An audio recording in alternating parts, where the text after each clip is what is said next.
You smell it before you see it. Wood smoke, wet straw, unwashed bodies, and something bubbling that might be food or might be medieval sewage. The aroma hits your nostrils like a slap from a leather glove, and you know you've found civilization. Welcome to your home for the night. And by home, I mean a place that would make a modern prison look like the Four Seasons. You're a traveling merchant in 1387. Your name is Edmund, and you've been on the road for 3 weeks selling wool from your master's estate. Your horse is limping, your purse is getting lighter by the mile, and frankly, you're starting to question every life choice that led you to this muddy crossroads outside Nottingham. The wooden sign creaks in the wind. The Black Swan Inn. The building itself looks like it's been here since the Romans got lost on their way to York. 3 stories of timber and stone that lean at angles that would make a mathematician weep, topped with a thatched roof that's seen better centuries. But here's the thing about medieval inns that nobody tells you in those cozy fantasy movies where hobbits drink ale and sing songs. They weren't quaint bed and breakfasts run by jolly fat men with rosy cheeks and hearts of gold. They were business empires, medieval Amazon warehouses, the economic engines that kept commerce moving across a continent where traveling 20 miles could take 3 days and possibly get you murdered by brigands. You push open that heavy oak door and the sound hits you like walking into a medieval stock exchange. Conversations in 3 different languages create a wall of noise. English, French, German, and what sounds like someone gargling gravel but is probably Dutch. Dice clatter on wooden tables where men are gambling away their life savings. A lute is being tortured by someone who clearly thinks they're the next traveling troubadour, but sounds more like a cat being slowly strangled. The Great Hall stretches before you like a medieval Facebook. Everyone is here, everyone is talking, and half of them are lying about something. Merchants argue over grain prices. Pilgrims trade horror stories about the road to Canterbury. Local craftsmen nurse ails that cost more than most people make in a week. A group of students from Oxford are loudly debating whether Aristotle would have approved of perpetual stew. And standing behind it all, surveying his kingdom like a medieval Jeff Bezos, is the innkeeper. Let's call him Geoffrey Fitzwalter, and he's about to teach you that everything you thought you knew about medieval hospitality is completely wrong. Geoffrey gives you the once-over with eyes that have been calculating profit margins since before you learned to count. He's sizing up your clothes, decent wool so you're not a peasant, your boots, leather, recently repaired so you care about appearances, the weight of your coin purse, and yes, he can tell by how you walk, whether you've got silver or just hope and prayers jingling around in there, because Geoffrey isn't just some simple tavern keeper pouring ale and trying not to get stabbed by drunk customers. He's one of the wealthiest men in town, probably richer than the local lord, definitely richer than the priest, and almost certainly involved in more business dealings than a medieval venture capitalist. Medieval innkeeping was big business in medieval Europe, and innkeepers were among the rich and influential members of society. Geoffrey owns not just this inn, but probably half the textile trade coming through town, a brewery, some rental properties, and he's got investments in merchant ventures from here to Flanders. The inn itself is nothing like you expected. Sure, there's the Great Hall where everyone's eating, drinking, and conducting business that may or may not be entirely legal, but this place is massive. It's got 17 separate chambers upstairs, stables for 30 horses, storage rooms packed with goods from merchants, a kitchen that employs 6 people, and Geoffrey even runs a side business as a banker. You hand over your silver for safekeeping, and he locks it in a strong box that's probably more secure than the king's treasury. Welcome to medieval hospitality, where your inn is also your warehouse, your bank, your post office, your business center, your news source, and your entertainment for the evening. It's like if Amazon, Wells Fargo, and CNN all operated out of the same flea-infested building. Part 2. The Accommodation. Geoffrey shows you to your chamber, and this is where medieval inns get interesting. Chamber is a generous term for what you're looking at. It's a room roughly the size of a modern closet, with one window that has actual glass, a luxury that probably cost more than your horse. The window doesn't seal properly, so there's a delightful breeze that ensures you'll never be too warm. There are hooks on the wall for your clothes, a single chair that's seen better decades, and one bed. one bed that you're sharing with three complete strangers. Let me introduce your bunkmates for the evening. There's Wilhelm, a German pilgrim heading to Canterbury who hasn't bathed since Easter and believes that cleanliness is a sign of vanity that offends God. His personal aroma could be used as a weapon in siege warfare. There's Jacques, a French wine merchant who's been sampling his own product for the past several towns and snores like a dying ox with respiratory problems. He's also got a habit of talking in his sleep, but since it's in French and he's drunk, it sounds like he's either reciting poetry or confessing to crimes. And there's Thomas, an English wool trader who's been eating nothing but cheese for the past week because he heard it prevents plague. Trust me, you can tell. Thomas has turned biological warfare into an art form. When people traveled, strangers who stayed at inns would share a bed, and sleepers were expected to minimize their fidgeting and avoid physical contact. There were actual rules for this, medieval etiquette for how to be a considerate bedfellow when you're sleeping with people you met 5 minutes ago. The bed itself is a masterpiece of medieval engineering and torture. It's basically a wooden frame with ropes stretched across it like some kind of medieval torture device, topped with a straw mattress that's been home to every flea, louse, and bedbug within a 50-mile radius for the past 6 months. These straw mattresses were made from canvas sacks stuffed with straw, leaves, rags, or other available material, and they needed to be refilled regularly. But judging by the smell and the suspicious lumps, this one hasn't been refreshed since the Norman conquest. The sheets, if you can call them that, were white sometime during the reign of the previous king. They're now a fascinating shade of brown that tells the story of every traveler who's slept here, what they ate, what they drank, and what they died of. These sheets have seen things. They have stories. You don't want to hear those stories. Medieval people dealt with fleas by mixing herbs like basil, chamomile, lavender, and mint into the straw. The theory was that fleas hate certain smells. The reality is that fleas apparently have terrible taste in aromatherapy because they're still here and they're hungry. You lie down carefully, trying not to think about what's crawling around in the straw. Within minutes, you're scratching bites you didn't even know you had. Your new roommates are already settled in. Wilhelm is muttering prayers in German, Jacques is reaching levels of snoring that shouldn't be physically possible, and Thomas is having what sounds like a theological argument with his digestive system. The medieval solution to staying warm involved several layers of clothing, a wool cap, mittens designed specifically for sleeping, and a bed-warming pan. The bed warmer was a metal pan with hot coals that you rubbed on the bed sheets to make them warm. It works for about 10 minutes before you're back to shivering in temperatures that would make a polar bear reconsider its life choices. The temperature in your chamber is roughly equivalent to a medieval icebox. Even in summer, these stone buildings are freezing at night. You're wearing your day clothes, your wool cap, those sleeping mittens, and you're still cold enough that your breath forms clouds. People wore warm bedclothes at night, including wool stockings, bed caps, and bed mittens, because a cup of water left on a bedside table would freeze by morning. And then there's the bathroom situation. Around midnight, nature calls. Your options are the chamber pot under the bed, which is already being enthusiastically used by your bunkmates and smells like it's achieved sentience, or a trip to the outdoor privy. The outdoor privy involves navigating a completely dark building filled with strangers, stairs that are probably older than your grandfather and twice as likely to collapse, and weather that could legitimately kill you. You choose the chamber pot. It's a decision you immediately regret, but going outside means risking death and you've got wool to sell in the morning. This is luxury accommodation, by the way. This is what you pay premium prices for. The alternative is sleeping in a barn with actual animals, or under a hedge, hoping the weather doesn't kill you, or begging some monastery to take pity on your soul and give you a corner of their dormitory where you can freeze to death with dignity. Part 3. The sustenance. Let's talk about dinner. Because if you thought the sleeping arrangements were an adventure, wait until you try the food. Medieval inns had this brilliant invention called perpetual stew.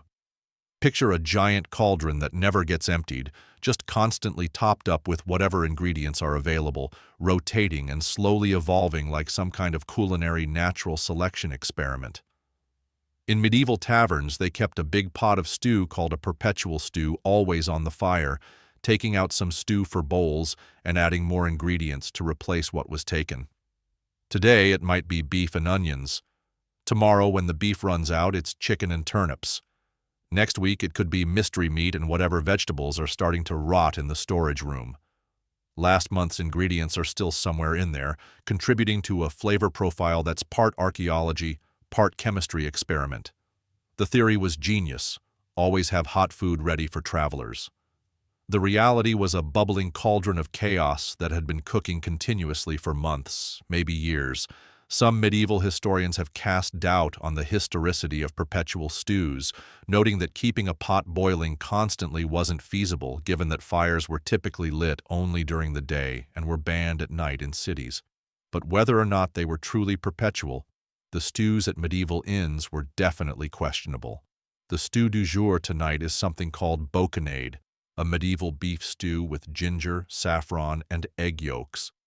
It sounds fancy until you realize they're using the same pot they used for last week's fish stew, and the meat might be from an animal that died of natural causes sometime during the previous season.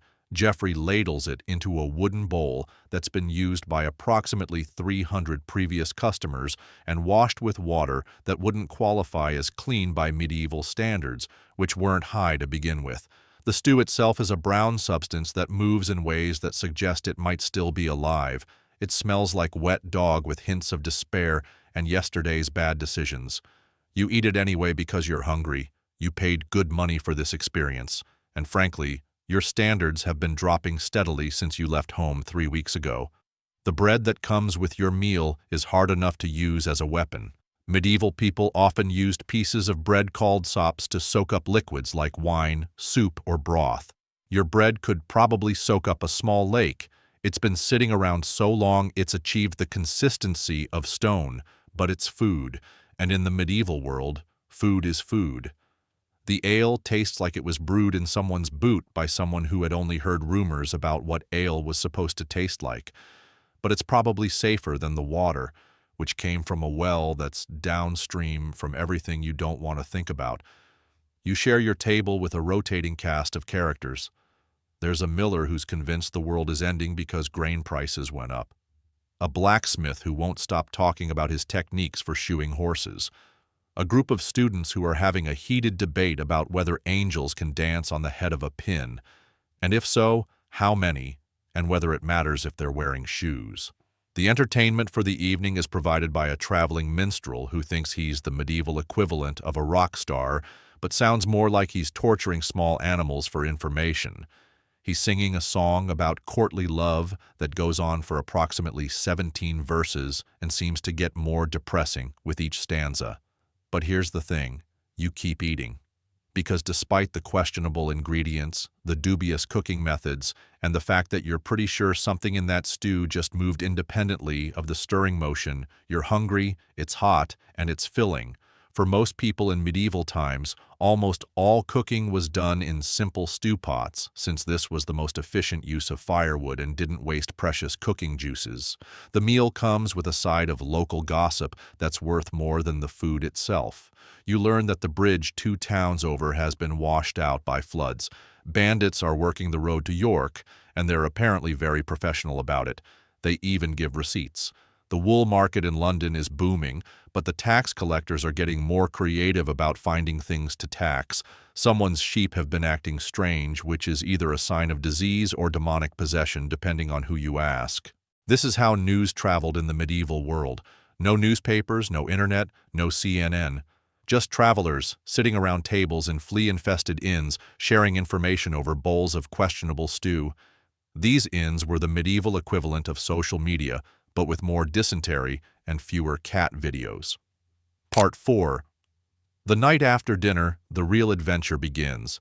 Bedtime in a medieval inn is like a game show where everyone loses.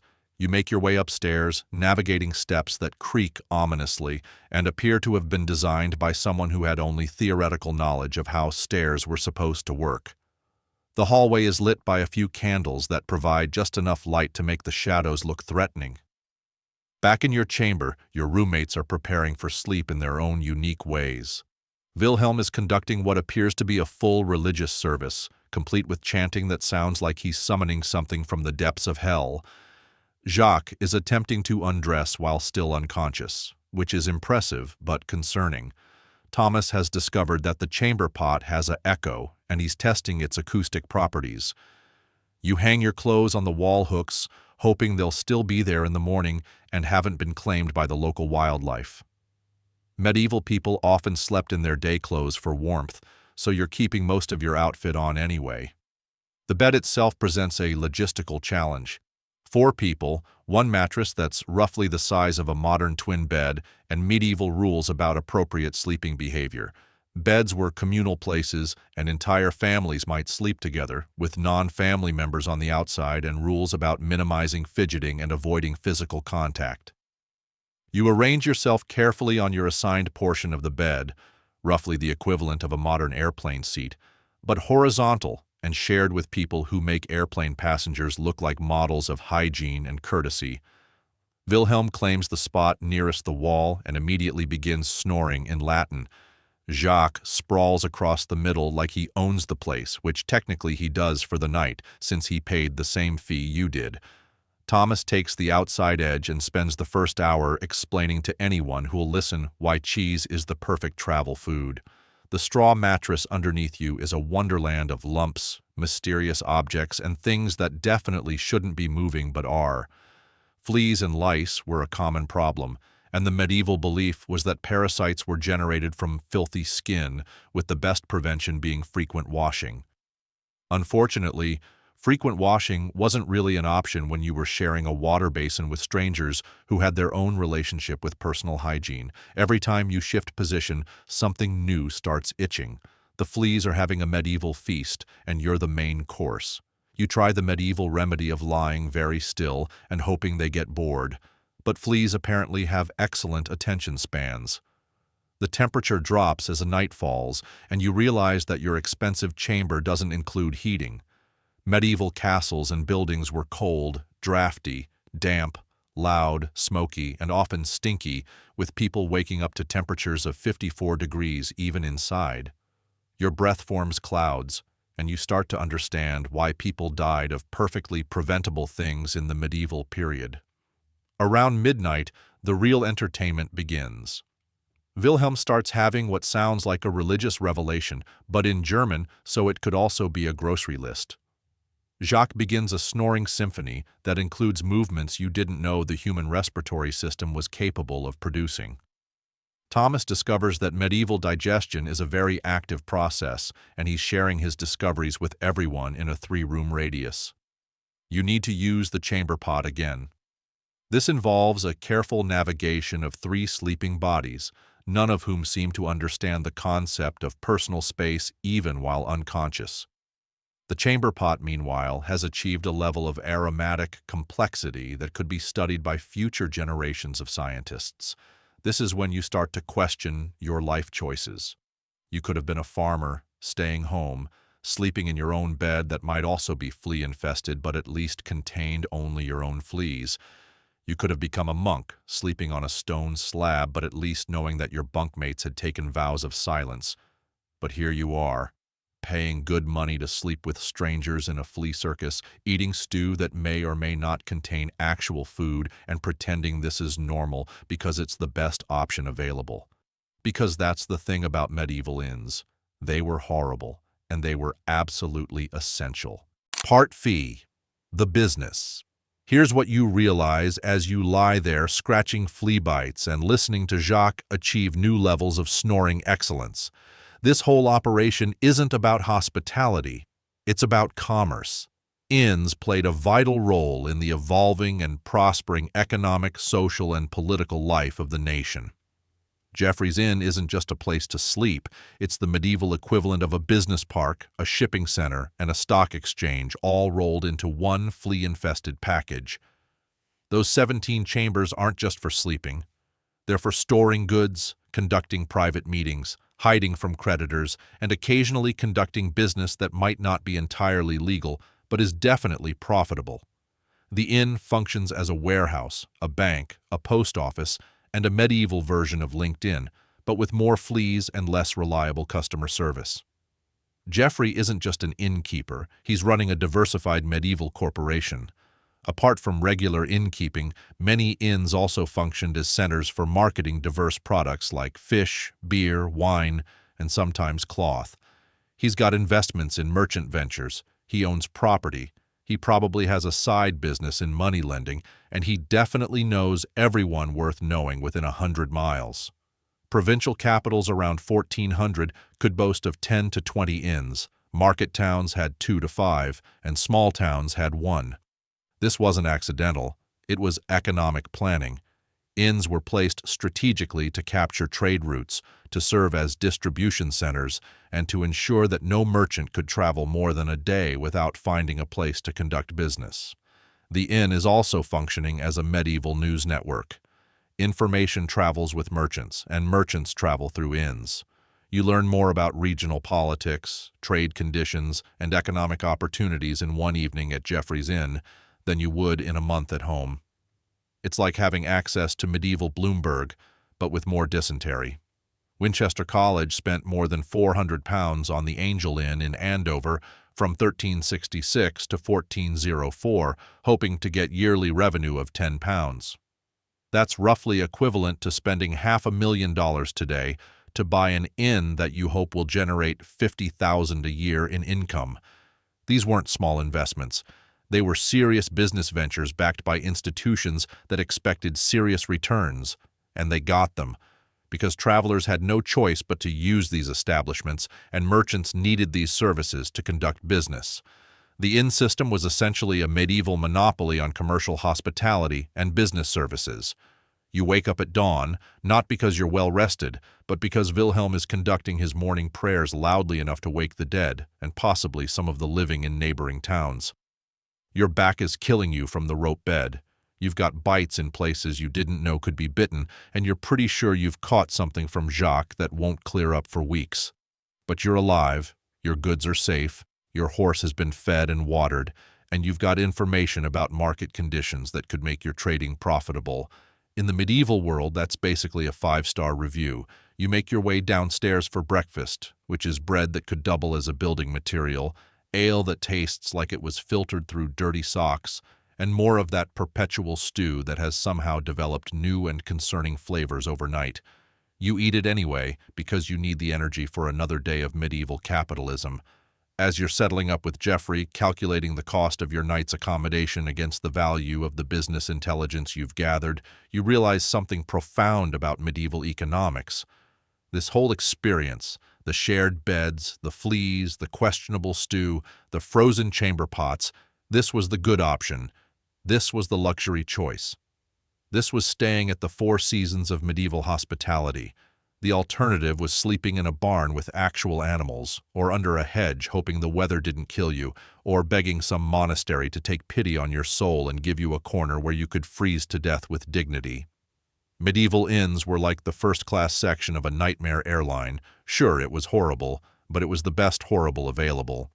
You load up your horse, pay Geoffrey his fees, which are substantial but fair by medieval standards, and head back onto the road.